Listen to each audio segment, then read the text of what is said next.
You should have your booklet open to page 6. Page 6 shows 4 different men, and you have to match them to their description. Listen carefully as I read through this story. This story will give you the story of Athanasius' third exile. We read about his second exile in the last recording, and that exile thankfully ended when Emperor Constans threatened his brother Constantius that he would invade his country unless Athanasius was allowed to go back to his home country. 9 years pass by after Athanasius returns to Alexandria. They are good years for the churches in Egypt. Arians who repent are received back into the churches with forgiveness and love. Bishops and priests preach faithfully. The churches grow when the gospel goes to the heathens. Emperor Constantius becomes the only ruler of the Roman Empire during these 9 years. Both of his brothers, who ruled the western and middle parts of the empire, die. Constantius orders the death of all of his closest relatives except for 2 young cousins. He wants to be sure no one will take the throne from him. The Arians have taken over many churches in the Roman Empire during these 9 years. Bishop Hosius of Cordova, nearly 100 years old, is in exile.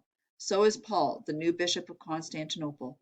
The new bishop of Rome has been forced to sign a creed without the word homoousios in it.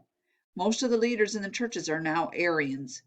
Emperor Constantius has exiled many of the bishops who still want the Creed of Nicaea and its hated word homoousios. Emperor Constantius wants the whole world to be Arian, and in 355, when 300 bishops from the east and the west meet in the city of Milan, it looks as if he will get his way. Milan is in the Alps, so north of Italy. The 300 bishops could not agree on the old question, is the Son of God truly God, or was he created to be like God? Neither side was willing to give in. Finally, one bishop had an idea.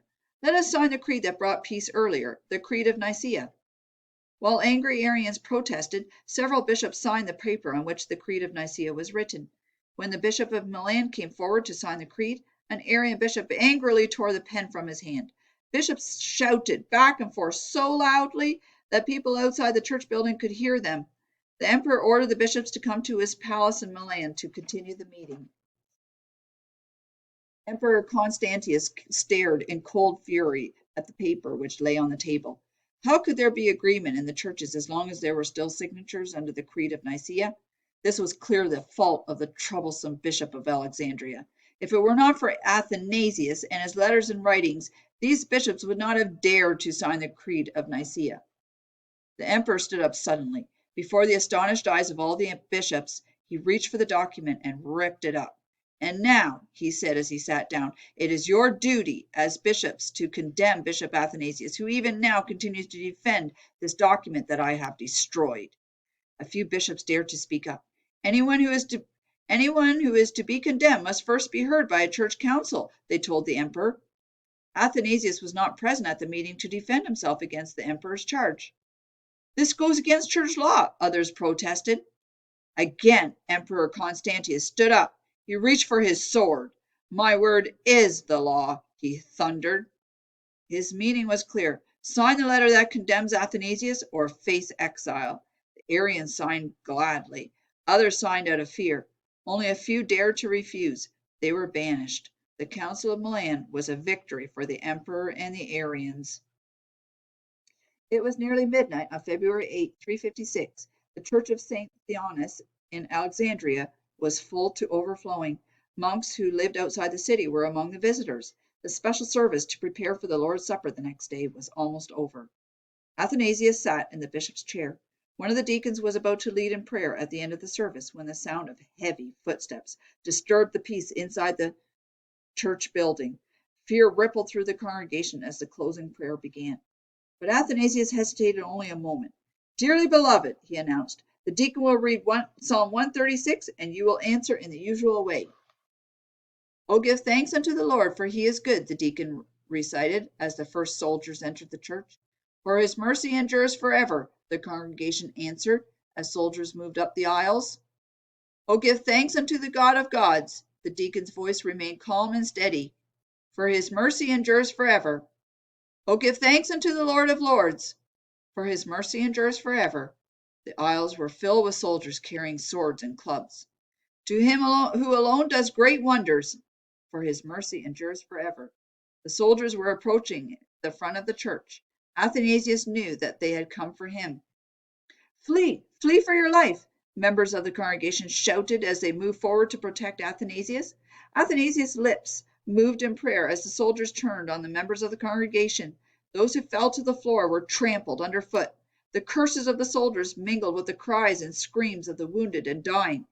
Athanasius pleaded with his congregation to leave the building. Just as the candles in the church flickered low, strong hands grasped Athanasius and pulled him from the church. Athanasius struggled, but his captors were too strong for him. The darkness hid their faces as they carried him away into the wintry night. While the frightened members of the congregation carried the dead and the wounded out of the church, soldiers hunted for Athanasius. They searched the church, the streets, and the alleys. By morning, the soldiers had to admit defeat. Athanasius had disappeared like a needle in a haystack.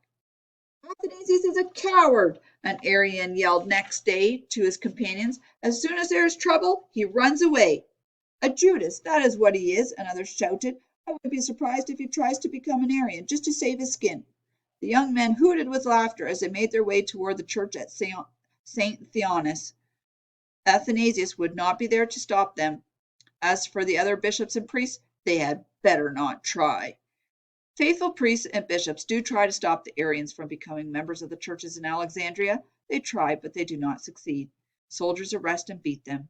Those who do not die from the beatings remain in prison. The only ones who escape are the terrified priests and bishops who promise to abide by the creed of the Arians. The believers in Alexandria find that the whole city is against them. The governor, the soldiers, and the Arians are working together to rob them of their places of worship. Many of their bishops and priests are in prison.